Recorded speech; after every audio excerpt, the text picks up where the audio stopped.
Oh yes, now Familamo, welcome back to another video on Jazza TV.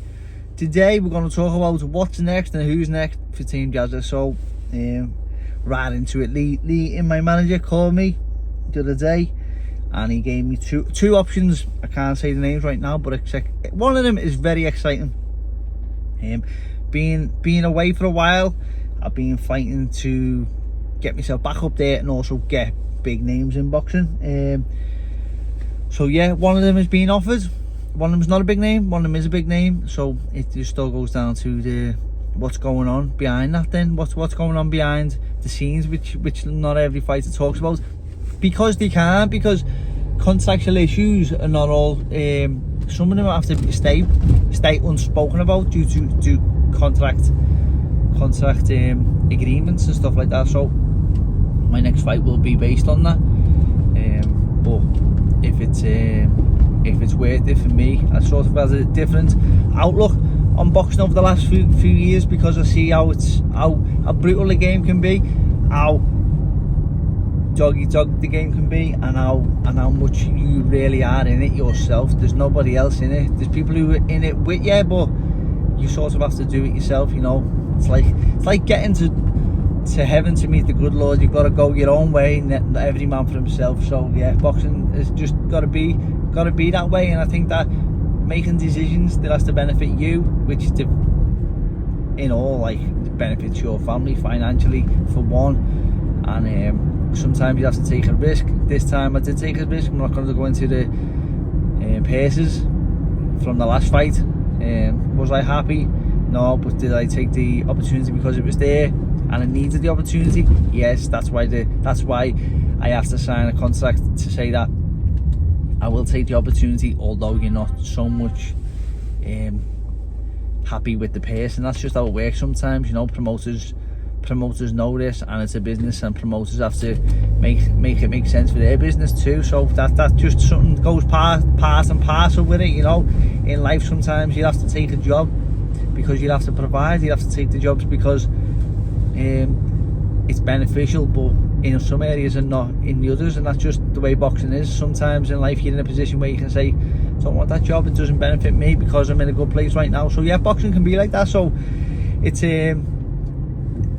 when you get a bit further down your career and a bit further down the line, you have to make sense of the fights, and you have to make the fights that make the most sense too. So you can also be in a position where, like, you can take the same amount of money for less risk, but it's risk that you want. So right now I'm in a position where it's probably risk that I need. I want risk because the reward is higher, you know. It's now or never sort of thing. So I'm in that position right now, aren't I? So yeah, but maybe not. Maybe just whatever makes sense, the most sense to a fighter. And I think that every fighter should take this into consideration. But it's hard to when you're young and you're a fighter and you just come from the amateur sport, and that's how you see boxing. You see it as a sport, and you don't see it as a business. And that's why it's so beautiful that me and Mitchell have been going into the managing side in Integrity, and I'm going to go for a meeting tonight, just in a minute, about a fighter who wants to sign with Integrity Management, myself and Mitchell.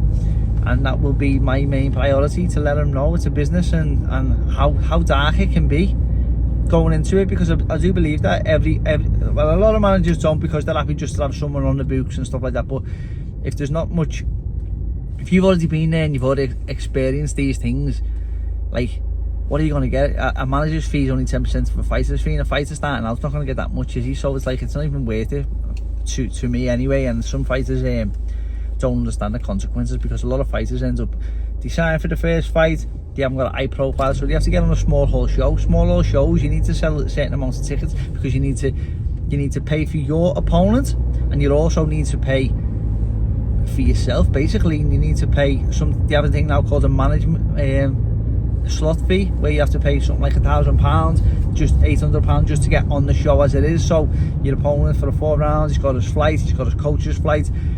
It's gonna cost, maybe before you've even made one pence yourself, £40 a ticket for people to come to the show. It's like, it's £2,000 minimum. So you're gonna have to sell what, there, 400. You're gonna have to sell £4,000 worth of tickets, aren't you? In £40. Let's do the maths on that.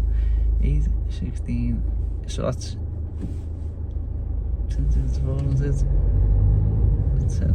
50 tickets, £2,000 at £40 a ticket, and that's even before you've even made 1 pence yourself. Once you make that, anything after that is split between you and the promoter. If it's a ticket split, they call it a 50-50 deal. So then if you sell 100 tickets, you're going to make £2,000. 100 tickets, the revenue that you've brought in comes to £4,000, but you're only making,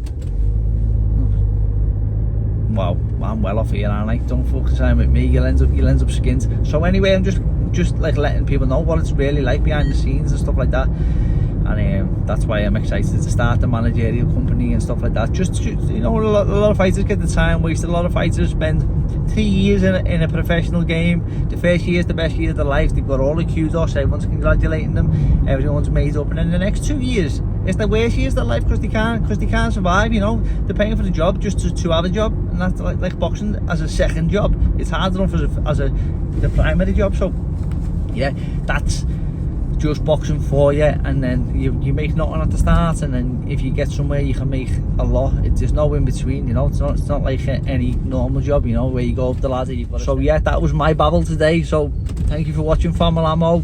I'll have fight news very, very soon. I'm in negotiations and I'll be back to camp. So, well, so yeah, back to camp.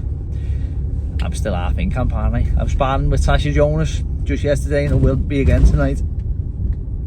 Fantastic. Never sparred with Tasha before, ever, but it's good to see her. She's on fire, and we love Tasha in Liverpool, so it's great to be able to help her out. You know what a champ she is, and she's fighting for all them world titles. So yeah, that was a good little experience for me, and it was a pleasure to see how Joe Gallagher works. And you know what, Joe Gallagher has the best news of recent, as he has everyone's seen, and it was just great to see a man's man still doing his job no matter what the circumstances are. Admirable, really. Just yeah, in the gym, laughing away with his fighter no matter the circumstances. That to me is a man's man, a real boxing man. So yeah, that was my babble anyway today. You have a nice day, Family Ammo. Please like, subscribe and leave a comment for the